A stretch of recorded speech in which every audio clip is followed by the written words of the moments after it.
안녕하세요. 곽윤철 아이연구소의 곽윤철입니다. 네. 블로그에 글들이 많이 올라오는데 그 중에서 빈도가 좀 많은 게 뭐냐면 모유향이 선생님 적당한지 알고 싶어요 라는 글이에요. 그래서 오늘 그 부분에 대해서 이야기를 좀 나눠보려고 하는데요. 모유향이 적당한지 아닌지는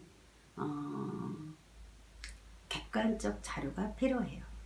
모유향이 적당한가, 모유향이 적당하지 않은가에 대한 정확한 기준은 아기 몸무게예요. 그래서 아기 몸무게가 얼마나 증가하는가를 봐야지 되는데, 이때 몸무게를 보는 방법은 출생 시 몸무게가 몇 킬로인가가 다시 기준이 됩니다. 그러니까 아이가 출생 시 3kg 태어났는지, 3.5kg 태어났는지, 2.7kg에 태어났는지, 4.5kg 태어났는지에 따라서 향후에 한 달이 되었을 때, 두 달이 되었을 때, 1년이 되었을 때, 2년이 되었을 때 이렇게 그런 상황이 전부 다 관찰하는 방법에서 달라지게 되는데요. 보통 6개월 넘어가기 시작을 하면 몸무게가 느려지기 시작을 하잖아요. 보통 3개월에서 6개월까지 체중이 건강하게 정상적으로 잘 증가했던 아기들은 크게 걱정하지 않으셔도 돼요. 그러면 초기 한 달, 두 달, 석 달 혹은 6개월 요 이전의 아이들의 체중에 대해선 여러분들이 늘 관심을 가지고 기록을 해 두셔야지 됩니다. 이거를 그냥 보통 아기 수첩에다 많이들 기록을 해 놓는데, 아기 수첩 말고 요즘은 스마트폰이 있으니까 스마트폰에 있는 달력 거기에다가 날짜 이렇게 해서 기록을 해 놓으라고 그렇게 얘기를 하고요. 혹시 지금 이 영상을 보시는 분들 중에 조리원에 계시거나 뭐 병원에 있거나 아니면 아이가 한 달 이내 아이다 이렇게 된다면 엄마 머릿속에 이 아이가 몇 월 며칠 날 몇 킬로였는지, 몇 월 며칠 날 몇 킬로였는지 이게 있을 거 아니에요. 그러면 몇 월 며칠 날 들어가서 몇 킬로였는지를 기록을 하셔야지 돼요. 그리고 기록을 할 때는 병원에서 쟀는지, 보건소에서 쟀는지, 집에서 어른 체중계로 쟀는지, 집에서 아기 체중계로 쟀는지도 같이 기록을 해 놓으셔야 돼요. 이게 나중에 시간이 지나면 객관성을 다 잃어버리거든요. 그냥 그 아이가 몇 킬로였는지 보단 문제가 있으면 이런 세세한 것들이 되게 도움이 돼요. 근데 문제가 없으면 뭐 그냥 뭐 다시 볼 일이 없을 수도 있어요. 근데 몸무게가 문제가 있을 때는 그것이 굉장히 도움이 되니까 그렇게 여러분들에게 권장을 합니다. 모유양이 적당한가 라는 거는 아기 체중이라고 그랬는데요. 아기가 보통 남자애들 같은 경우에는 한 달에 1200g, 그것도 30일, 60일, 90일 정도까지는 약 1kg에서 1.2kg 정도가 성장하는 것을 권장합니다. 여자애들 같은 경우는 보통 900g, 1kg, 1.1kg, 약간 남자애들보다는 조금 다른데 예를 들면 이렇게 되는 거예요. 아기가 3.3kg로 태어났어요. 그러면 모유만 먹었던 아이들은 보통 몸무게가 5%에서 10%까지 빠져요. 근데 요즘은 병원에서 모유만 먹는 애들보다는 이미 병원에서 혼합을 했던 아이들이 되게 많이 있잖아요. 그러면 그때 조리원 들어가는 시점, 그러니까 3일 있다가 들어갈 수도 있고 아니면 7일, 6일이나 7일 있다가 들어갈 수도 있는데, 그때 조리원 들어가는 시점 혹은 병원에서 퇴원할 때 아기 체중이 얼마였는지를 여러분들이 알고 계셔야 돼요. 그러면 예를 들면 3.3kg로 태어났는데 아기가 3일 만에 퇴원을 했는데 얘가 3.1kg였다. 그래서 200g이 빠졌다. 그럼 이거는 뭐 그냥 정상적인 거거든요. 그러면 분유를 먹었던 아이인지 아니면 모유를 먹었던 아이인지에 따라서 200g이 빠진 게 괜찮을 수도 있고 아니면 안 괜찮을 수도 있어요. 그러면 분유를 먹었던 아이들은 이거보다 덜 빠지고 모유만 먹었던 아이들은 200g보다도 더 빠질 수도 있어요.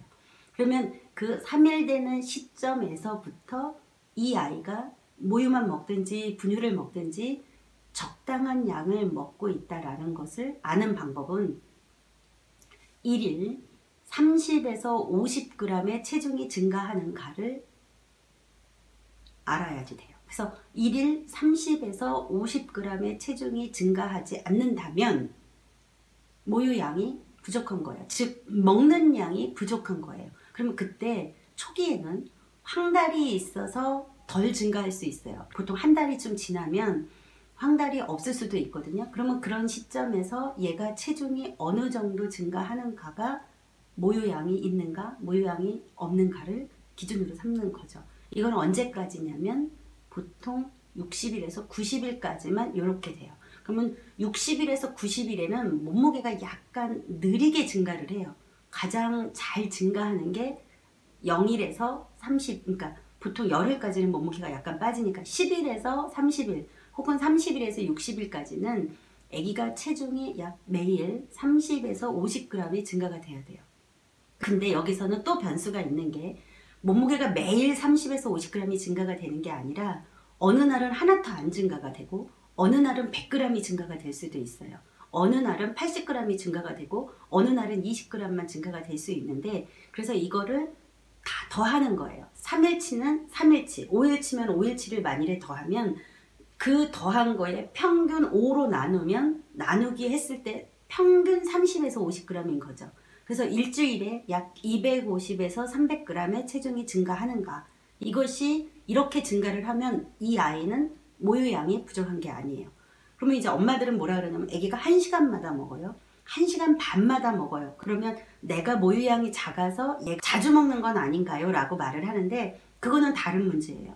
몸무게가 일주일에 400g씩 찌고 일주일에 막 500g씩 느는데도 불구하고 그러면 굉장히 많이 먹는 거잖아요. 그럼 이렇게 많이 먹는데도 불구하고 아이가 1시간마다 젖을 찾을 수가 있고요.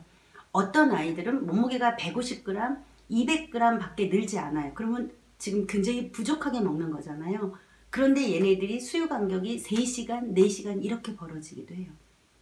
그래서 수유 간격으로 자주 먹는다 혹은 수유 간격이 충분히 3시간, 2~3시간 이상 벌어진다 그래서 이 아이가 지금 잘 먹고 있다, 이 아이는 잘 못 먹고 있다라고 평가하는 것은 아닙니다. 오직 체중으로만 봅니다. 그래서 이 아이의 체중이 적절한지 적절하지 않은지가 모유양이 적당한지 적당하지 않은지, 그러니까 분유도 마찬가지로 혼합을 하는데 이 분유양이 적당한지 아닌지는 모두 다 체중으로 봅니다. 그러면 지금 아이가 체중이 적당한데 1시간 간격으로 먹는다. 그러면 이거는 배부른 수유가 안 되고 있거나 그래서 조금씩 자주 먹거나 아니면 이 아이가 보내는 행동 언어, 즉 이 아이가 무엇인가 자기 신호를 하는 거, 그러니까 울음이겠죠. 그 자기 신호를 할 때 잘못 오인해서 수유로 이 아이에게 반응을 하는 거죠. 그래서 이 둘 중에 어떤 것인지 그거를 집어내시면 됩니다. 모유양이 부족해서 자주 먹는 아이들은 체중이 증가하지 않기 때문에 모유양이 적당한지 아닌지는 체중을 보시면 됩니다. 네, 여기까지 하겠습니다.